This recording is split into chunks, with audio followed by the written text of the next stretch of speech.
베드로가 바람을 볼 때 무서워 빠져가는지라 성경은 분명히 기록하고 있어요. 사랑하는 여러분, 지금 베드로에게 예수님이 사라지셨습니까? 예수님이 베드로를 떠나셨습니까? 예수님은 여전히 그 자리에서 베드로를 어떻게든 살리고 싶으셔서, 어떻게든 회복시키시고 싶으셔서, 어떻게든 은혜를 다시 충만히 주고 싶으셔서 서 계신다고요. 그런데 베드로가 내 바로 앞에 여전히 서 계신 그 예수님을 바라보지 않고 환경을 바라보니까, 내 처지를 바라보니까 완전히 다시 무너지게 되는 거예요. 히브리서 말씀에 우리 인생 가운데 너무나도 중요한 말씀을 하세요. 믿음의 주요 또 온전하게 하시는 예수를 바라보라. 할렐루야, 할렐루야. 우리 옆 사람들과 인사합시다. 잘 오셨습니다. 네, 너무 아름다우십니다. 예, 감사합니다. 오늘은 설교를 들어가면서 여러분에게 퀴즈를 한번 내도록 하겠습니다. 어떤 퀴즈냐면요, 문제는 다음과 같아요.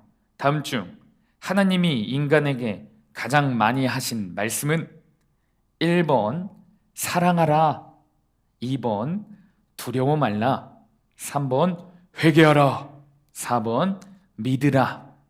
자, 나는 1번이라 생각한다. 손. 자, 나는 2번이라 생각한다. 손.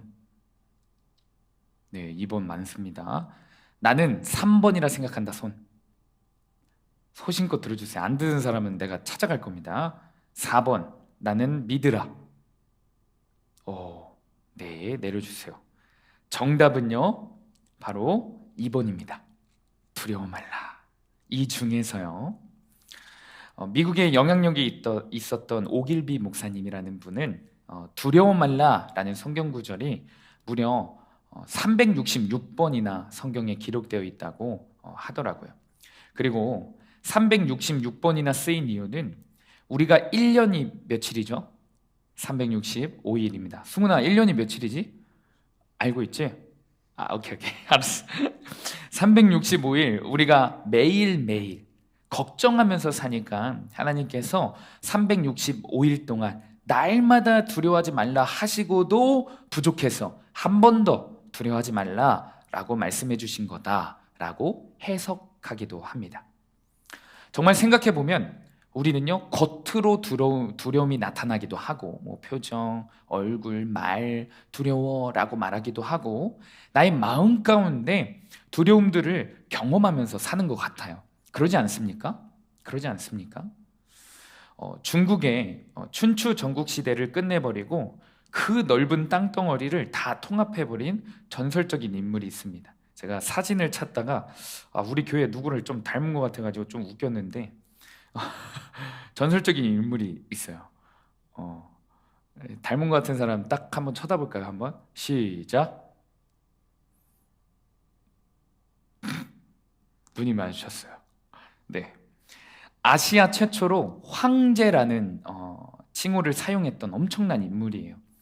이 진시황은 황제에 오르기까지 자기의 힘을 누구보다 키웠고 명예를 사기 위해서라면 못하는 게 없었던 아주 용감한 인물이었습니다. 그러니 황제에 올랐겠죠. 황제에 올라서도요, 굉장히 나라를 잘 이끌어갔고 그가 치르는 전쟁들은 다 승리했던 그런 대단한 인물이었어요. 그의 적들은 이제 없어 보였어요. 중국을 다 통일해서 황제가 된 그때에 이제 그는 두려울 게 하나도 없을 것 같은데 참 반전인 게요, 그때부터 더 두려움을 느꼈다고 해요. 암살당하면 어떡하지? 나에게 반란을 일으키면 어떡하지? 그리고 그는 온갖 노력들을 다 했어요. 두려움을 없애기 위해서. 어느 때는 만리장성을 만들어서 외세의 침략의 두려움을 극복해보기도 했습니다. 그럼에도 찾아오는 두려움을 극복하지 못하고 결국 말년에 이 진시황은 두려움에 빠진 채 당시 수은이라고 하는데 약물에 집착하다가 약물 중독으로 죽었다는 이야기도 있습니다. 그렇습니다. 천하를 호령했던 황제도 두려워해요. 또 반대로 황제 말고 평민 중에 평민도 두려워하며 살 거예요. 여러분, 돈 많은 사람들도 두려움을 느낍니다. 돈 없는 사람들도 두려움을 느끼며 살아요. 인기가 많은 사람들도 두려움을 느끼며 삽니다. 인기가 없는 사람들도 두려움을 느끼며 살아요. 전우쌤처럼 나이가 젊어도 두려움을 느끼고요. 여러분들처럼 나이가 더 젊어도 더 어려도 두려움을 느껴요. 그런데 오늘 본문을 보니까 제자들도 아주 극심한 두려움에 빠져 보여요. 제자들은 갈릴리 바다를 건너가다가 극심한 풍랑을 만나 배가 휘청거리기 시작했어요. 제자들이 현재 두려워하고 있는 것은 두 가지였습니다. 첫째는 극심한 풍랑. 또 다른 하나는 극심한 풍랑이 몰아치고 있는데 바다 위를 걸어오는 어떤 이상한 물체가 있었어요. 이상한 형체가 있었습니다. 근데 그게 유령처럼 보이는 거예요. 그 유령을 두려워했습니다. 첫 번째 두려워한 거 뭐라고요? 풍랑. 두 번째, 유령. 그러나 그 유령은 유령이 아니라 사실은 고난 가운데 있는, 두려움 가운데 있는 제자들을 구하러 오시는 예수님이셨어요. 이처럼 두려움에 빠지면 나를 구원하러, 나를 도우러 오시는 예수님까지 알아보지도 못하는 경우가 다반사예요. 저는 오늘 제자들이 예수님을 알아보지도 못하고 그저 두려움에만 빠져 있는지, 왜 이렇게 빠져 있는지 그 원인에 대해서 살펴보려고 해요. 이 원인을 파악할 때, 말씀을 통해 이 원인을 파악할 때 우리 인생 가운데 찾아오시는 예수님을 우리가 알아보지도 못하고 느끼지도 못하고 그저 나의 상황에, 나의 감정에, 나의 환경에 빠지는 내 모습이 보이리라 믿습니다. 더 나아가 돌이켜 주님을 어떤 상황 가운데서도 바라보시고 붙잡으시는 여러분들 되기를 간절히 축복합니다. 아멘. 첫 번째는 그들이 주님이 오셨는데도 왜 두려움에 빠졌냐? 그들은 바로 하나님의 역사를 잊었기 때문에 그래요. 하나님이 베푸신, 하나님이 그들에게 보이신 그 역사를 잊어버렸기 때문에 그래요. 여러분, 오늘 본문을 읽다 보면요, 제가 감정이입이 돼요. 감정이입이 됩니다. 참 안타까운 모습이 보여요. 무엇이냐면 오늘 제자들이요, 극심한 두려움을 빠지기 채 12시간도 안 돼. 12시간 전에, 하루도 안 지난 그 시간에 무슨 사건이 있었냐면요, 예수님께서 우리 오떡이빵? 뭐죠? 오떡이 뭐죠? 오떡이빵? 오떡이빵, 그게 무슨 모티브죠? 오병이어죠. 예수님께서 오병이어 사건을 일으키세요.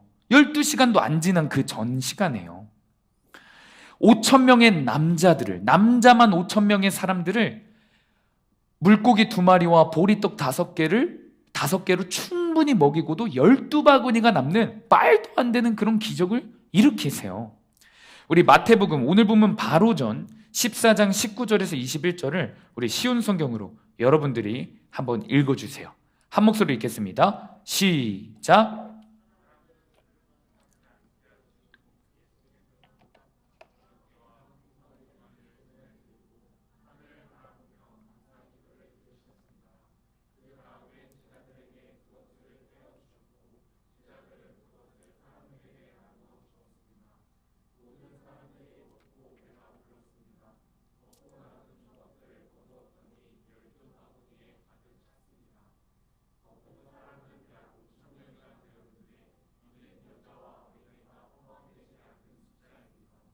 사람이 할 수 없는 일을 가능케 하시고 베푸신 역사가 있었어요.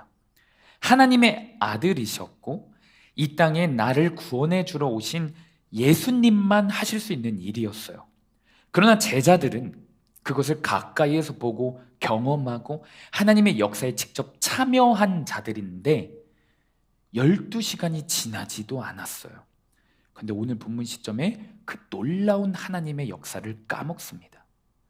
여러분, 이 시점에서 우리가 반드시 기억해야 할 것이 있어요. 여러분이 살면서 제발 기억했으면 좋겠어요. 하나님의 역사를 기억하고 간직하고 소중하게 여기는 사람일수록 고난이 찾아와도 담대합니다. 고난이 찾아와도 잠깐 흔들리긴 하지만 금세 중심을 다시 잡아 일어서게 되어 있어요.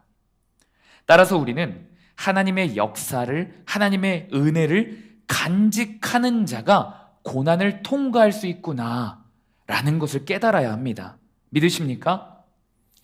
구약 성경에 가장 대표적인 프로 불편러들이 등장해요. 이들은 아주 작은 고난에도 원망투성이고 삶의 문제가 아주 조그만 문제가 생겨도 두려움에 빠져 하나님을 잊어버리고 하나님에 대한 신앙을 버리고 심지어 결국 우상숭배까지 하는 죄를 범하는 프로 불편러들이었어요. 누구냐면 모세와 함께 출애굽한 백성들이에요. 그들이 왜 이렇게 프로 불편러가 되었냐면요, 이유는 딱 하나입니다. 하나님의 역사가 부족해서일까요? 하나님이 살아계시지 않아서일까요? 하나님이 그들의 인생 가운데서 떠나셔서일까요? 아니었어요. 그들은 하나님이 그들에게 어떻게 일하셨는지 까먹었기 때문에 그래요. 하나님이 그들을, 애굽에 종살이하던 그들을 어떻게 구출해내셨는지 너무 빨리 까먹었어요. 영적인 금붕어들이에요. 하나님께서는 위기 순간마다 그 백성들을 도와주셨고 보호해 주셨고, 심지어 여러분 어떤 바다를 가르셨죠? 홍해 바다까지 가르셨어요. 그렇게 구원하셨는데 그들은 금방 까먹어요. 이 시점에서 우리의 모습을 돌아봅니다. 여러분은 어떠십니까? 하나님이 여러분에게 어떤 은혜를 베푸셨는지, 어떤 사랑을 느끼게 하셨는지, 어떤 역사를 경험케 하셨는지 그것을 소중하게 간직하고 지키고 기억하고 계신가요? 여러분, 지금 우리의 인생 가운데 나도 모르게 어떤 두려움이 찾아왔다. 내 마음의 두려움, 내 표정의 두려움, 내 언어의 두려움이 묻어나오고, 두려움뿐만 아니라 공허함, 허전함, 그러한 부정적인 감정들이 지배적이다. 그렇다 싶으면 여러분 기억하셔야 돼요. 주님이 나를 어떻게 구원하셨는지, 나를 얼마 값을 지불하고 구원하셨는지, 그 십자가의 은혜가 내 인생에 얼마나 큰데 그 사건을 까먹고 잊어버리고 버렸기 때문에 그런 부정적인 감정들이 내 삶의 지배적인 거예요. 그걸 기억하셔야 돼요. 저는 여러분에게 한번 테스트를 해보고 싶어요. 여러분의 삶 가운데 제가 이제 두 가지의 말씀을 보여줄 거예요. 두 절의 말씀을 보여줄 겁니다. 이 말씀을 여전히 가슴속에 새기고 기억하고 있는지 물어보고 싶어요. 우리 한 목소리로 한번 읽어볼 거예요. 두 말씀을 한 목소리로 읽겠습니다. 시작.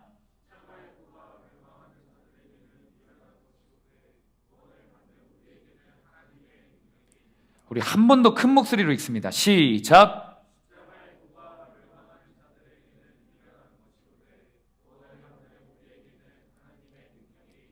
아멘. 아멘. 다음 구절이에요. 우리 한 목소리로 읽겠습니다. 시작.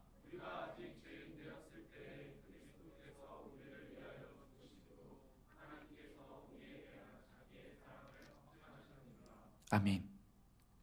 나를 살린 이 말씀, 우리 가슴 속에 반드시 새겨져 있어야만 하는 이 말씀, 이 말씀을 우리는 잊고 살아왔어요. 누군가는 머리로 기억하고 있어. 승아, 암송할 수 있니? 너 그때 암송했었잖아.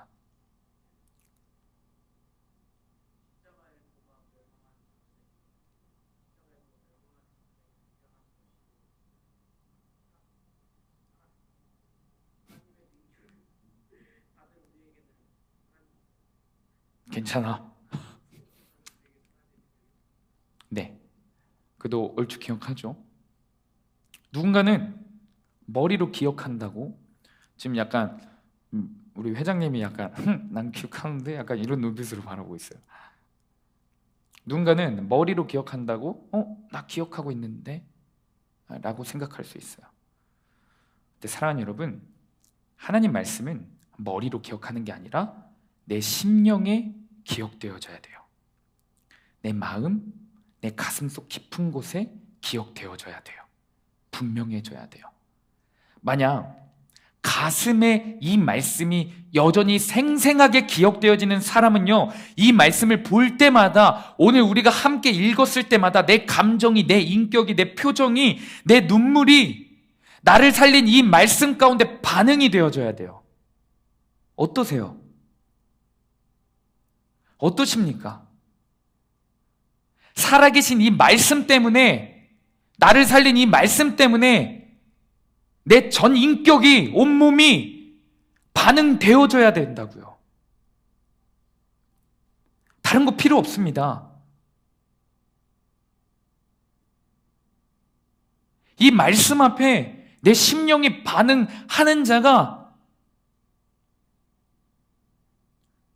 지금 하나님의 역사를 기억하는 자들이에요. 전사님은 개인적으로 이번 주 마태복음 큐티를 통해 정말 정신을 반짝 차리게 됐어요. 내가 얼마나 영적으로 잠들어 있었고, 영적으로 아주 잠깐이라도 말씀을 마음에 가득 채우지 않으면, 계속해서 공급받지 아니하면 빈틈이 생기구나, 이것을 깨달았어요. 내 마음에 하나님 말씀으로 가득 찼었는데, 분명히 전도사님 마음 가운데 십자가밖에 없었는데 아주 잠깐 방심하니까 내 마음에 빈자리가 생기고, 그리고 원수 마귀는 독보리라고 하는 가라지를 이 빈자리에 다 심어놓고 가더라고요. 그 아주 작은 틈에 나의 영혼까지 다 말라 죽여버리는 가라지를 뿌리고 가더라고요. 마태복음 13장 25절 말씀입니다. 우리 한 목소리로 읽겠습니다. 시작. 사람들이 잘 때에 그 원수가 와서 곡식 가운데 가라지를 덧뿌리고 갔더니, 나도 모르게 말씀으로 가득 차지 않으면요, 아주 작은 틈을 보이면요, 여러분들이 태어나기 한참 전에 제가 2살 어린 아이 때 우리나라에 아주 끔찍한 사고가 일어났어요. 1995년 6월 29일에 서울 서초동에 있었던 삼풍백화점이 붕괴되었어요. 한 번은 세계적인 방송사인 우리 그 메이커도 있는데, 내셔널 지오그래픽에서 최악의 참사 사건들의 원인을 규명해보는 프로그램을 기획했어요. 그중 특별편으로 우리나라 삼풍백화점 붕괴 사건을 조사했었어요. 전 세계적으로 유명한 전문가들이 대한민국에 와서 사건 현장을 심층 조사해본 결과, 사고가 일어나기 약 2년 전 건물 옥상에 에어컨 3개를 설치했고, 그 에어컨 3개를 옮긴 적이 있었대요. 2년 전에. 에어컨의 각 무게가 약 1톤 정도 되었는데, 그 에어컨을 사실은 기계를 사용해서 들어 올려야 되는데, 들어 올려서 움직여야 되는데 그냥 질질 끌어옮겼대요. 이 과정에서 바닥에 아주 작은 틈이 생겼대요. 아주 작은 틈. 그 후 2년 동안 그 틈이 벌어진 채 백화점 여름에 어떻죠? 아주 시원하죠. 풀 에어컨을 돌린 거예요. 풀 냉방을 돌린 거예요. 쉴 새 없이 돌리다 보니까 그 에어컨 가동기가 막 돌기 시작하면서 점점 그 틈이 벌어지기 시작한 거예요. 결국 500명이 넘는 인명을 앗아간 대형 참사 사건으로 그렇게 된 거예요. 사랑하는 여러분, 우리 마음에 하나님의 말씀, 하나님의 역사, 예수님께서 나를 만나주신 그 사건, 그 사랑으로 가득 차지 않으면 고난 앞에서요, 무너질 수밖에 없는 거예요. 왜? 그 벌어진 틈 사이에 수많은 것들이 끼거든요. 우리 중고등부가 새벽 예배도 나오고 큐티도 열심히 하면서 우리의 마음이 만약 99%가 채워져 있다고 해봅시다. 말씀이 99%가 채워져 있다 해봅시다. 그런데 집에 돌아가는 길에, 집에 돌아가서 세상에 가서 1%의 틈이 생기잖아요. 그 1%의 틈 때문에 나를 살리신 예수님을 잊어버리는 거예요. 주님의 사랑, 주님의 역사를 그 1% 아주 작은 그 빈틈 때문에 그 자리에서 잊어버리고 낭망하고 자그마한 고난, 자그마한 문제, 환경 조금 바뀌면 바로 믿음이 사라집니다. 아주 작은 틈 때문에. 오늘 본문에서요, 여러분 가장 많이 반복되는 단어가 있어요. 한번 빨리 본문 보세요. 빨리 스캔해 보세요. 오늘 본문에서 가장 많이 반복되는 단어가 하나가 있어요. 이 단어는 참고로 찾은 사람은 말하세요. 이 단어는 참고로 예수님의 은혜를 잊어버리고 두려움에 빠지는, 예수님의 존재를 의지할 생각보다는 그저 두려움에 빠져 있는 제자들에게 사용된 단어가 아니에요. 예수님에게 사용된 단어입니다. 3번 다 주님에게 사용되었어요. 어떤 단어인지 맞추는 사람은 전사님 기프티콘 쏘겠습니다. 3번 반복되었어요. 예수님에게 쓰였고요. 오늘 본문 안다고 나 동생들한테 양보한다 이런 거 없어요. 빨리. 2글자예요. 2글자. 서연이. 뭐라고? 아니야. 혹시 보라가 더 많니? 아닐걸? 정답. 강병재 정답. 즉시예요. 즉시. 사랑하는 여러분, 예수님께서는 잘 기억하세요. 예수님께서는 우리를 향해 즉시 반응하셔요. 예수님께서는 우리를 향해 즉각적으로 움직이시고 반응하시는 분이에요. 그 어떤 1%의 틈도 비우듯이 않으시고, 예수님은 한시라도 1분이라도 긴장의 끈을 놓지 않고 제자들을 지키고 제자들을 이끌고 계시다는 것을 우리가 알아야 돼요. 아멘이십니까? 우리가 예배 끝나고 집에 들어가자마자 말씀으로 마음을 지키는 사람 이곳에 있습니까? 예배 가운데 받았던 그 은혜를 지키고 싶어서 이 예배당을 빠져나가자마자 내 마음 가운데 지켜야지, 이 마음으로 예배당을 빠져나가는 사람이 있습니까? 집에 들어가자마자 말씀을 다시금 반복해 본 사람이 있습니까? 즉시 나는 있다. 없죠? 지난주 말씀도 그래서 기억 못하는 거예요. 이번 주에 한 친구의 큐티 나눔을 보니까요, 지난주 말씀을 통해 철저한 회개 역사를 경험했대요. 성령을 모독한 게 자기 자신이라는 것을 깨닫고 철저하게 고백했다고 합니다. 그리고 예수님을 처음 만났을 때처럼 회개의 영이 부어지고 따뜻했고 말로 표현할 수 없는 또 감사함이 있었다고 해요. 회개 이후에.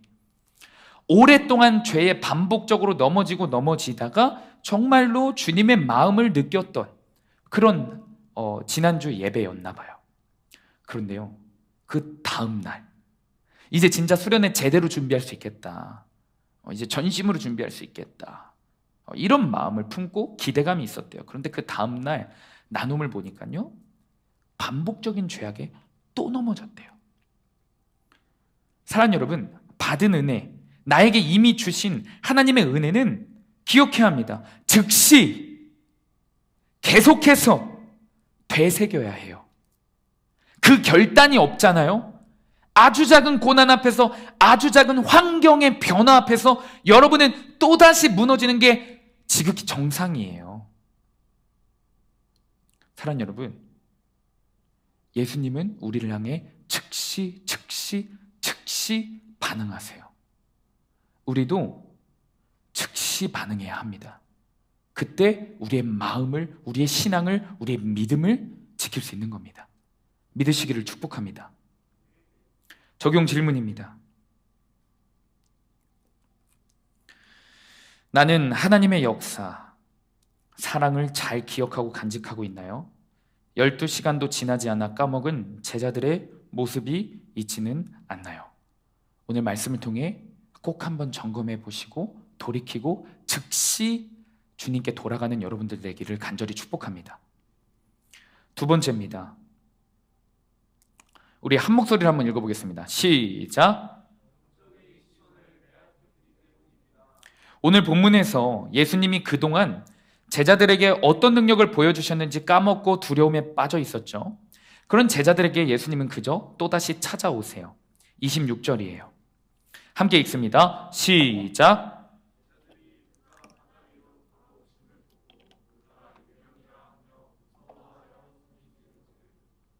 바다 위로 걸어오세요. 그런데 제자들은 예수님을 보고 지금 갑자기 유령이다! 라고 소리쳐요. 곧 있으면 유령이라는 영화 개봉하지 않나요? 모르나요? 네, 알겠습니다. 유령이다! 라고 소리쳐요. 저는 이 부분이 사실 이해가 좀 안 됐어요. 아니, 왜 갑자기 유령? 그쵸? 유령이라는 단어를 처음 봤어요, 전사님은 성경에서. 귀신도 아니고 웬 유령일까 생각을 해봤어요.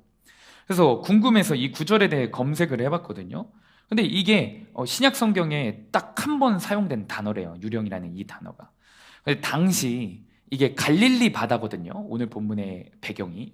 갈릴리 바다 주변에 미신 하나가 있었대요. 전설과 같은 미신 하나가 있었어요. 뭐냐면 폭풍우가 치는 갈릴리 바닷속에는 유령이 나타난다. 그 유령을 지칭하는 단어더라고요. 그 미신 속에 등장하는 유령. 그리고 그 유령은 마치 죽음의 사자처럼 사람들의 목숨을 빼앗아 간다. 그런 이야기도 함께 내려왔다고 해요. 제자들 중에 여러분 가장 많은 직업군이 무엇인지 아십니까? 에? 뭐라고? 맞아요. 어업에 종사하는 사람들이 많았어요. 베드로, 안드레, 야고보, 요한 이 4명도 어부였고요. 또 뿐만 아니라 많은 성경학자들이 2명은 더 추가적으로 어부였을 것이다 라고도 말해요. 특히 갈릴리 어부 출신들이었던 4명의 어부들이 헛된 소문, 헛된 소리, 그 유령에 대한 소문, 그 소리를 기억해서 지금 두려워하고 있는 거예요. 이해 가시죠? 그 소리를 기억해서 지금 두려워하고 있는 거예요. 원래 어딜 가든요, 물과 가까운 지역일수록 이런 귀신에 대한 이야기, 이런 유령에 대한 미신의 이야기가 굉장히 많아요. 일본, 우리 한소리가 이번에 일본을 갔다는데 일본에도 이런 이야기들이 얼마나 많은지 몰라요. 제주도에도 많아요. 섬들은 미신, 우상들이 굉장히 많은 것을 발견할 수 있지 않습니까? 분명 갈릴리 바다를 주 무대로 삼았던 제자들은 어려서부터 들어온 전설이자 미신이었을 거예요. 그런데 지금 예수님을 만나고도 그 미신의 소리에 주목하여 위기에 빠진 나를 구하러 오신 예수님을 바라보지를 못합니다. 유령이다 라고 해요. 얼마나 비참합니까? 그렇습니다. 여러분, 그런데 우리가 살아가는, 여러분들이 살아가는 세상에도요, 수많은 소리들, 수많은 소문들, 수많은 말들이 존재해요. 우리는 그것들을 들으면서 살아가요. 어려서부터. 그쵸? 방학 기간에 더 공부해야 돼. 방학은 나를 위해 사용하는 시간이야. 고등학교 때 제대로 공부하지 않으면 다른 친구들보다 더 뒤떨어지고 결국 인생의 실패자가 돼. 뭐 이런 류의 소리들 뿐만 아니라 너의 인생은 너 거야. 자유야. 야, 너가 행복하면 그걸로 충분해. 다른 사람들의 마음보다 너의 마음이 중요해. 한 번뿐인 인생 뭐 있어? 내가 하고 싶은 거 다 하는 인생이 성공한 인생이야. 열로. 수많은 소리들을 듣고 자라나요. 우리가 살면서 자연스럽게 학교에서, 학원에서, 가정에서, 친구들에게 들어왔던 그 소리들 때문에 주님이 나를 만나러 오셨고, 폭풍 같은 인생 가운데서 나를 구원하러 오셨고, 찾아오셨는데도 예수님을 우리는 바라보지 못할 수 있다니까요. 세상의 소리가 더 기억나요. 세상의 소리가 더 커요. 그래서 내 인생의 영향력은 세상의 소리입니다. 오늘 제자들은 이런 우리들처럼 예수님의 말씀이 아니라 예수님의 역사를 기억한 게 아니라 세상에 들리는 소리와 소문 때문에 고난 가운데서 예수님이 손 내밀어 주시는데도 그거를 유령이다 라고 못 알아봤다니까요. 그럼에도 다행인 것은 뭔지 아십니까? 예수님께서 그런 제자들에게 화를 내시거나 혼을 내신 게 아니라 안심하라 나니? 전사님 제목은 내니라고 했어요. 이게 활용용 표현이래요. 안심하라 내니 두려워하지 말라. 따뜻하게 말씀해 주셨어요. 27절 우리 한 목소리로 읽어보겠습니다. 한 목소리 읽겠습니다. 시작.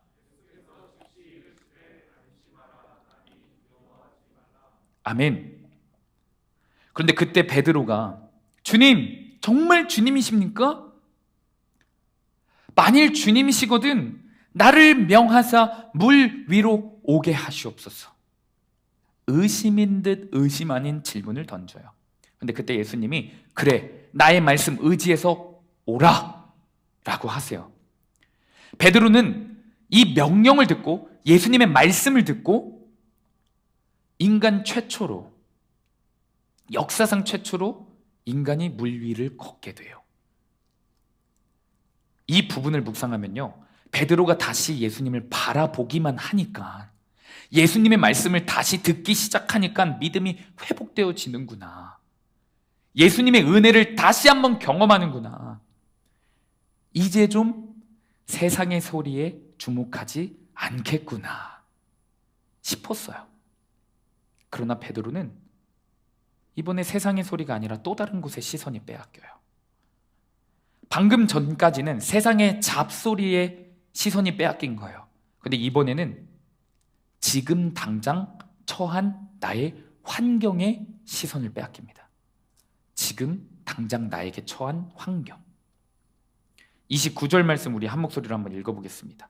29절 말씀 시작. 베드로가 배에서 내려 물 위로 걸어서 예수께로 가되 바람을 보고 무서워 빠져 가는지라. 여기까지만 읽을게요. 29절 말씀, 예수님의 명령을 들으니까 물 위를 걷는 그 말도 안 되는 역사를 체험해요. 30절에 보니까 예수님의 음성을 보지 않고 듣지 않고 바람을 보니까, 폭풍우를 다시 보니까 무서워 빠져가는지라. 죽어갑니다. 환경에 다시 매여요. 상황에 다시 매여요. 베드로가 바람을 볼 때 무서워 빠져가는지라 성경은 분명히 기록하고 있어요. 사랑하는 여러분, 지금 베드로에게 예수님이 사라지셨습니까? 예수님이 베드로를 떠나셨습니까? 예수님은 여전히 그 자리에서 베드로를 어떻게든 살리고 싶으셔서, 어떻게든 회복시키시고 싶으셔서, 어떻게든 은혜를 다시 충만히 주고 싶으셔서 서 계신다고요. 그런데 베드로가 내 바로 앞에 여전히 서 계신 그 예수님을 바라보지 않고 환경을 바라보니까, 내 처지를 바라보니까 완전히 다시 무너지게 되는 거예요. 히브리서 말씀에 우리 인생 가운데 너무나도 중요한 말씀을 하세요. 히브리서 12장 2절입니다. 우리 큰 목소리로 한번 읽어볼게요. 이 말씀은 우리 인생 가운데 어쩌면 핵심의 말씀이에요. 우리 한 목소리로 읽어보겠습니다. 시작.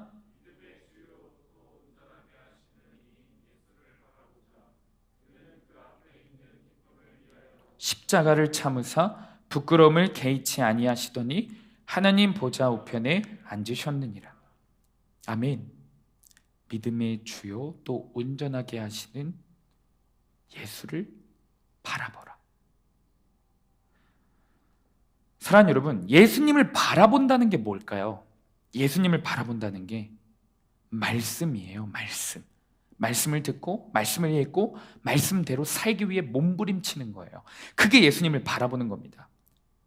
베드로가 물 위를 걸을 수 있었던 것도 주님의 명령, 주님의 말씀 때문에 걷게 된 거예요. 우리의 삶 가운데요, 두려움이 찾아오고 막막함이 찾아오는 이유가 뭘까요? 허전함을 느끼고 허무함을 느끼는 이유가 뭘까요? 진짜 그 환경 때문일까요? 우리 부모님의 가난 때문일까요? 바뀌지 않는 답답한 그 환경 때문일까요? 아니에요. 착각하면 안 됩니다. 여전히 환경만 바라보고 있는 나 때문인 거예요. 내가 문제예요. 사랑하는 여러분, 주님을 바라보잖아요. 그 어떤 고난도 견딜 수 있어요. 주님을 바라보잖아요. 그 어떤 고난도 통과할 수 있어요. 문제는 주님을 바라보지 않기 때문에, 심지어 주님이 바로 코앞에 계셔도 바라보지 않기 때문에 내 삶의 문제가 커지는 거예요. 우리 시간 전사님 따라서 큰 목소리로 한번 따라해 봤으면 좋겠습니다. 환경이 문제가 아니라, 큰 목소리로 따라합니다. 환경이 문제가 아니라, 사람이 문제가 아니라, 내가 주님 바라보지 않는 게 문제입니다.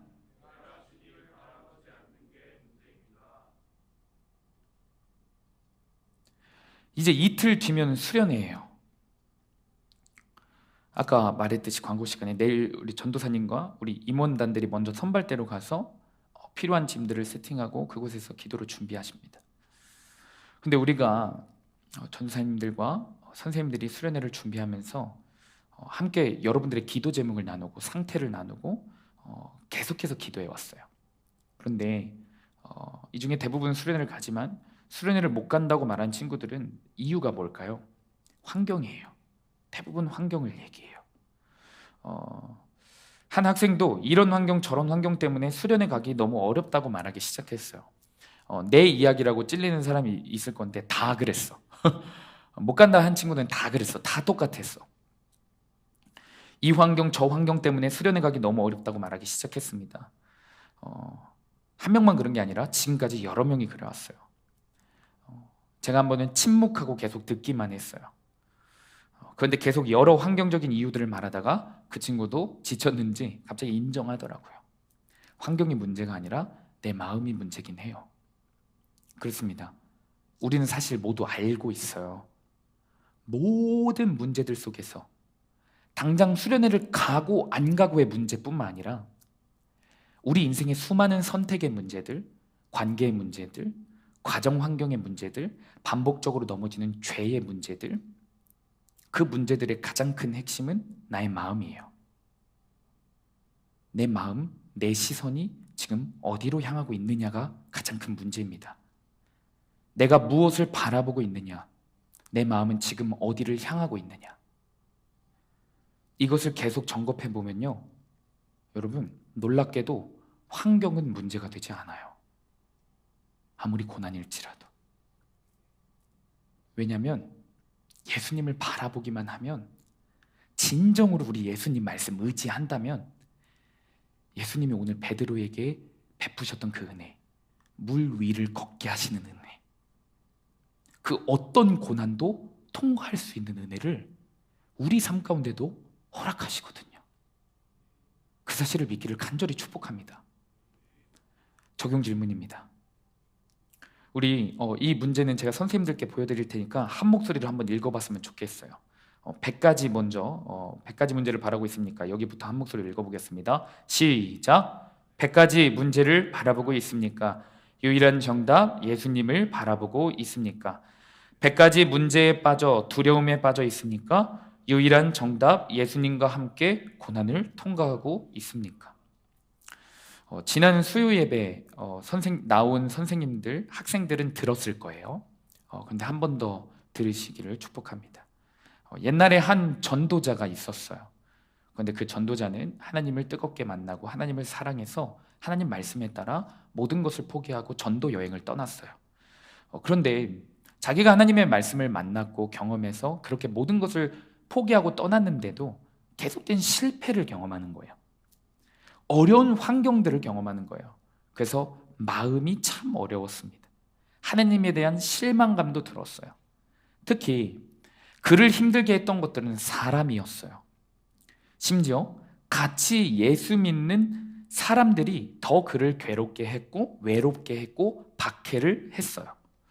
그는 그런 인생의 실패를 맛보면서 하나님께서 이미 자신을 버렸다고 생각했대요. 결국 전도 여행을 다 포기하고 하나님 믿는 것도 이제 내가 포기할 거야. 딱 마음을 먹고 집에 돌아갔습니다. 집으로 돌아가던 중 밤이 늦어 동굴 안에서 밤을 좀 새고 휴식을 취하고 이동하고자 했어요.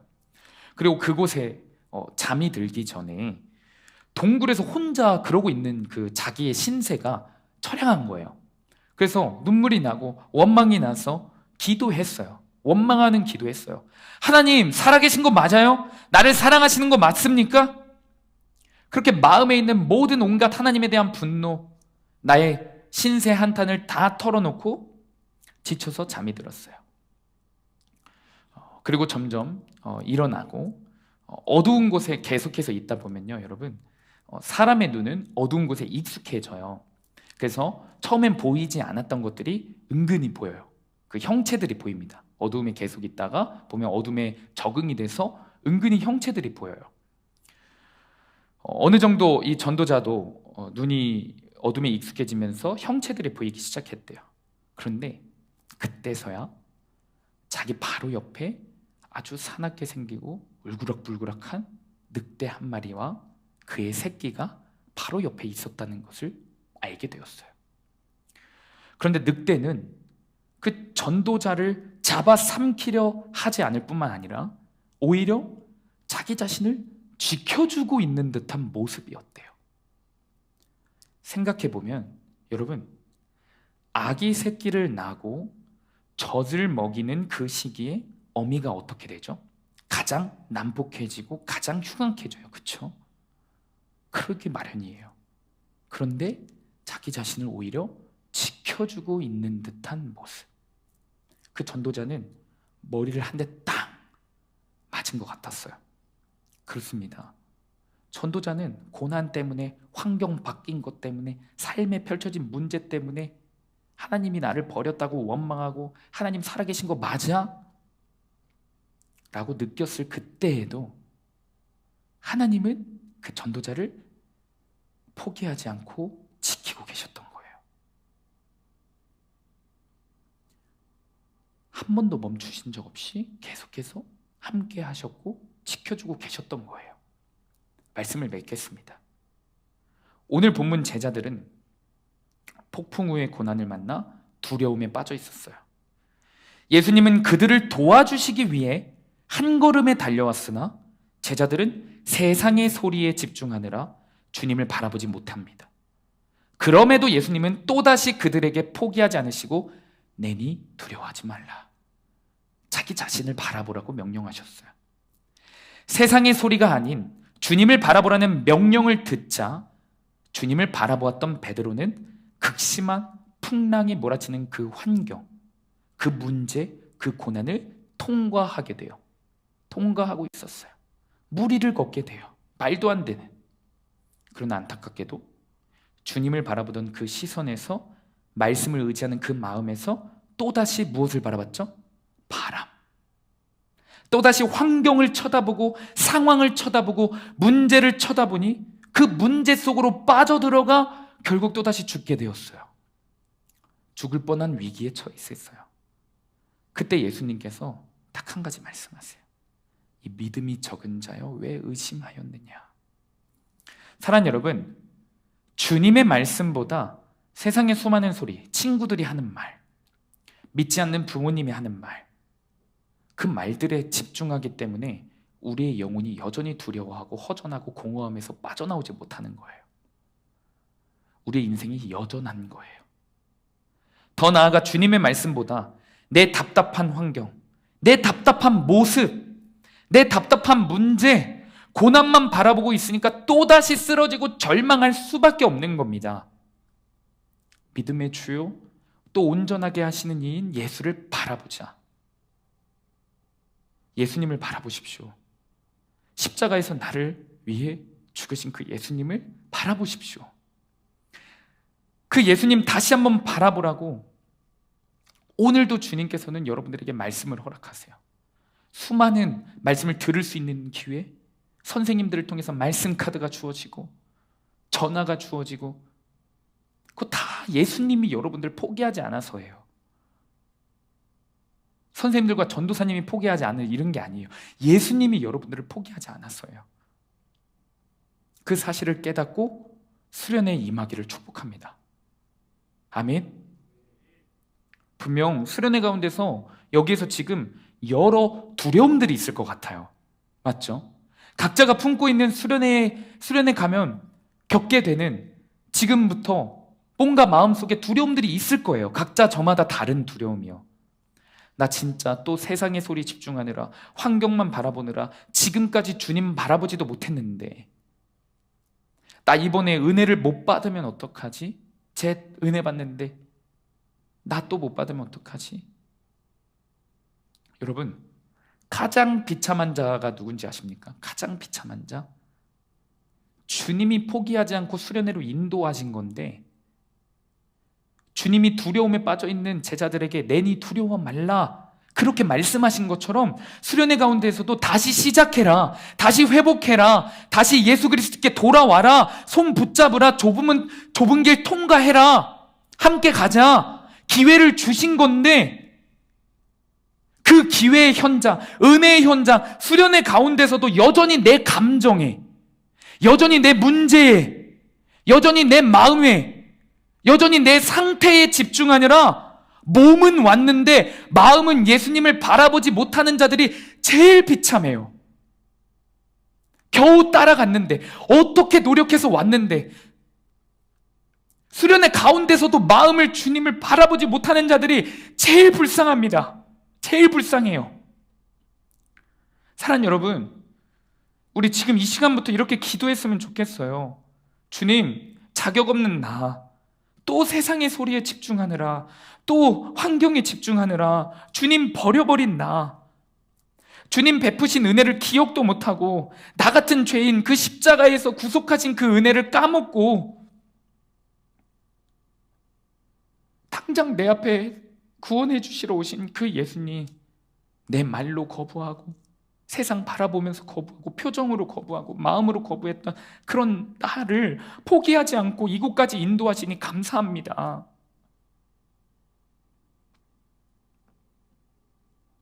나 이제 진짜 주님께 돌아가기를 소망합니다. 지금 내가 또 예수님 십자가에 못 박아서 지금 십자가에 매달린 채로 나 기다리고 계시는데, 내가 그 십자가 바라보기를 소망합니다. 지금까지의 나의 믿음 없음을 불쌍히 여겨주세요. 지금까지 수많이 범했던 나의 죄악들, 예수님 거부했던 것들을 불쌍히 여겨주세요. 용서하여 주세요. 내 연약함, 내 악함 철저히 회개하겠습니다. 이 결단과 이 마음을 즉시 먹게 되기를 간절히 축복합니다. 아멘. 이 시간 기도하겠습니다.